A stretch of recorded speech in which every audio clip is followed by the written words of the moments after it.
Hello friends, welcome to my channel the common classes. आज हम बात करने वाले हैं बीएड एंट्रेंस एग्जाम के 2020 के लिए 2016 का मॉडल पेपर विज्ञान वर्ग के लिए। ये है जीके का पेपर है, तो चलिए डिस्कस करते हैं। इससे पहले का क्वेश्चन 25 क्वेश्चन जो है हम डिस्कस कर चुके हैं ऑलरेडी। ये डिस्क्रिप्शन में हम लिंक दे देंगे, इसका आप देख सकते हैं। तो चलिए स्टार्ट करते हैं 26 नंबर क्वेश्चन से। तारों के रंग सूचक होते हैं, इसका करेक्ट आंसर हो जाएगा डी। तो रंग सूचक देख लेते हैं क्या होता है। रंग सूचक एक सरल संख्या है जिससे किसी भी वस्तु का रंग बताया जा सकता है। ताप के विभिन्न बिंदुओं पर तारे गर्म होकर अलग अलग विकिरण उत्सर्जित करते हैं, जिसके अलग अलग तरंगदैर्घ्य भी होते हैं। तरंगदैर्घ्य के अनुरूप हमें तारों का रंग का पता चलता है। नेक्स्ट क्वेश्चन है, एक तत्व के समस्थानिक में होते हैं। पहली बात ये समझ लो कि समस्थानिक होता क्या है। समस्थानिक का परिभाषा है जिनमें प्रोटॉन की संख्या समान और द्रव्यमान न्यूट्रॉन की संख्या भिन्न भिन्न होते हैं, उसे हम समस्थानिक कहते हैं। तो इसमें ऑप्शन देख लेते हैं कौन सा सही हो जाएगा। तो इसका करेक्ट आंसर हो जाएगा ऑप्शन डी, न्यूट्रॉन की संख्या अलग अलग, न्यूट्रॉन की अलग अलग संख्या। नेक्स्ट क्वेश्चन पे चलते हैं। घास के परितंत्र में संख्या की पिरामिड होता है, तो इसका करेक्ट आंसर हो जाएगा सीधा होता है। आगे बढ़ते हैं। मस्तिष्क की विद्युत क्षमता के द्वारा बताई जाती है, तो इसका करेक्ट आंसर हो जाएगा ईईजी, सी ऑप्शन। नेक्स्ट है, वर्षावाहक बादल काले दिखते हैं क्योंकि, इसका करेक्ट आंसर हो जाएगा सी, वे धूप को दोबारा वातावरण में प्रतिबिंबित करते हैं। नेक्स्ट क्वेश्चन है, फ्रांस में राजतंत्र के उन्मूलन के समय स्थापित जैकोबियन क्लब के सदस्य समाज के किस हिस्से से संबंध रखते हैं। तो इसका सही उत्तर हो जाएगा ऑप्शन ए, कम समृद्ध हिस्से से। आगे बढ़ते हैं।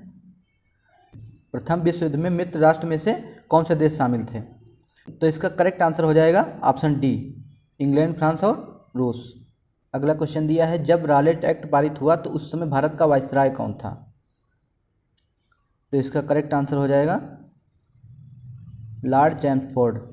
लॉर्ड चैम्सफोर्ड जो है, इनका शासनकाल था 1916 से 1921 तक, और रॉलेट एक्ट 1919 में पारित हुआ था। इसको काला कानून भी कहा जाता है, और उसी समय जलियांवाला बाग हत्याकांड भी हुआ था। तो ऐसे भी क्वेश्चन पूछ लिया जा सकता है कि जलियांवाला बाग हत्याकांड किस वायसराय के समय हुआ था। तो इसका भी आंसर लॉर्ड चैम्सफोर्ड ही होगा। नेक्स्ट क्वेश्चन है, अशोक द्वारा स्थापित सबसे सुरक्षित स्तंभ। तो इसका करेक्ट आंसर हो जाएगा लौरिया नंदगढ़। ये नंदगढ़ कहाँ है? बिहार में है। बिहार में कहाँ? चंपारण में। इसे एक नाम से और जाना जाता है, सिंह वाला स्तंभ। और भी ऑप्शन दिए हैं, उसको भी देखते हैं। जैसे सांची का, तो सांची का स्तूप किसने बनाया? तो अशोक ने ही बनवाया था इसे भी। और एमपी में है। एमपी में कहाँ? भोपाल में। ये बौद्ध धर्म को समर्पित है, अशोक द्वारा इसे आरंभ किया गया था। और सी ऑप्शन दिया है सारनाथ। सारनाथ को एक नाम से और जानते हैं धार्मिक स्तूप, ये वाराणसी में है। और डी ऑप्शन दिया है कौशाम्बी। कौशाम्बी में एक स्तूप बनवाया गया था, जिसको बाद में समुद्रगुप्त ने इलाहाबाद में लाके, मतलब वहाँ से निकलवा के इलाहाबाद में दोबारा स्थापित किया। 232 ईसा पूर्व में इलाहाबाद में इसे स्थापित किया। कौशाम्बी इलाहाबाद के बगल का एक डिस्ट्रिक्ट है, जो 1997 में इलाहाबाद से ही कट के बना था। नेक्स्ट क्वेश्चन है, अमीर खुसरो ने किसके विकास में अग्रगामी भूमिका निभाई? कौन सी भाषा में? ब्रजभाषा, अवधी, खड़ी बोली, भोजपुरी। तो इसका करेक्ट आंसर हो जाएगा सी, खड़ी बोली। खड़ी बोली का प्रथम कवि माना जाता है इन्हें, और खुसरो ने ही सितार का आविष्कार किया था। नेक्स्ट क्वेश्चन है, किसके प्रशासन काल में अस्थायी बंदोबस्त प्रारंभ किया गया? ये हम पिछली वीडियो में भी बता चुके हैं। इसका करेक्ट आंसर हो जाएगा बी, कॉर्नवालिस। अस्थायी बंदोबस्त किसे कहा जाता है? ईस्ट इंडिया कंपनी और बंगाल के जमींदारों के बीच कर वसूलने से संबंधित एक अस्थायी व्यवस्था थी, उसी सहमति समझौता को अस्थायी बंदोबस्त कहते हैं। नेक्स्ट क्वेश्चन है, कल्हड़ की राज तरंगिणी को किसने आगे बढ़ाया? तो इसका करेक्ट आंसर हो जाएगा डी, जोन राज और श्रीतर। ये राज तरंगिणी को जो है कल्हड़ ने लिखा था। ये कश्मीर के बारे में इतिहास जो इसमें बताया गया है, ये कविता के रूप में है, और महाभारत के टाइम का है ये। नेक्स्ट क्वेश्चन है, निम्नलिखित में से किस सागर में लवणता सबसे अधिक है? तो इसका सही उत्तर हो जाएगा मृत सागर। इसमें घनत्व बहुत ज़्यादा होता है, इसलिए इसमें तैराक जल्दी डूबता नहीं है, और ये समुद्र तल से 440 मीटर नीचे दुनिया का सबसे निचला बिंदु कहा जाने वाला सागर है।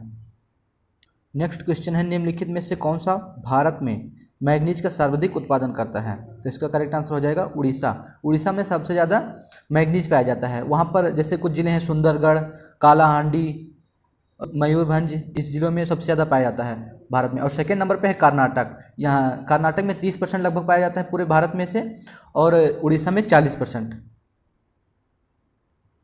आगे बढ़ते हैं, निम्नलिखित में से कौन सा सही सुमेलित नहीं है? तो नागल बांध सतलुज, ये तो सही है, पंजाब में है। सरदार सरोवर परियोजना नर्मदा, ये भी नर्मदा नदी पे है, ये कहाँ है? गुजरात में है। और नागार्जुन सागर गोदावरी, नहीं, नागार्जुन बांध जो है कृष्णा नदी पे है, ये कहाँ है? आंध्र प्रदेश में। तो ये इसका करेक्ट 40 का करेक्ट आंसर क्या हो जाएगा? सी। और चौथा ऑप्शन दिया है हीराकुंड बांध, ये है महानदी पे, ये कहाँ पर है? उड़ीसा में।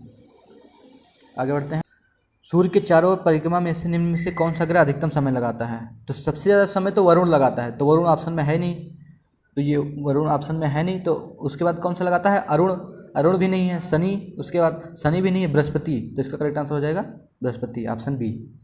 बाकू किस लिए प्रसिद्ध है? इसका करेक्ट आंसर हो जाएगा पेट्रोलियम। ये जो है कैस्पियन सागर के तट पर स्थित है, वहाँ पे जो है पेट्रोल निकलता है, इसलिए प्रसिद्ध है। नेक्स्ट क्वेश्चन है, हरित क्रांति में प्रयुक्त मुख्य पादप कौन सा है? तो इसका करेक्ट आंसर हो जाएगा मैक्सिकन गेहूं, ऑप्शन डी। अगला क्वेश्चन दिया है, नोबेल पुरस्कार दिए जाते हैं स्वीडन सरकार द्वारा, इसका करेक्ट आंसर हो जाएगा ऑप्शन सी, स्वीडन सरकार द्वारा। नोबेल पुरस्कार भौतिक, रसायन, चिकित्सा, साहित्य, शांति और अर्थशास्त्र के क्षेत्र में प्रदान किया जाता है। ये सर्वप्रथम 1901 में प्रारंभ हुआ था। अल्फ्रेड नोबेल की स्मृति में इसको जो है दिया जाता है। नेक्स्ट है, डॉक्टर अमृत सेन को नोबेल पुरस्कार उनके निम्न में से किस एक के योगदान के अभियान में दिया गया है? तो इसका सही उत्तर हो जाएगा कल्याणकारी अर्थशास्त्र, ऑप्शन डी। निम्नलिखित में से किसी डायनासोर का कब्रिस्तान कहा जाता है? इसका करेक्ट आंसर हो जाएगा मोन्टाना। मोन्टाना कनाडा में एक शहर है जहां डायनासोर्स की बहुत ढेर सारी अस्थियां पाई गई, इसलिए इसे डायनासोर्स का कब्रिस्तान कहा जाता है। नेक्स्ट क्वेश्चन है, अंधा युग के लेखक कौन है? इसका सही उत्तर हो जाएगा Dharamvir Bharati, option C. Next question है, भारत का संविधान कैसा संविधान है? तो इसका सही उत्तर हो जाएगा धर्मनिरपेक्ष।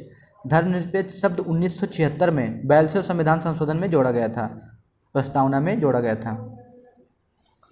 आगे है, संसद के गठन का वर्णन भारतीय संविधान के किस भाग में किया गया था?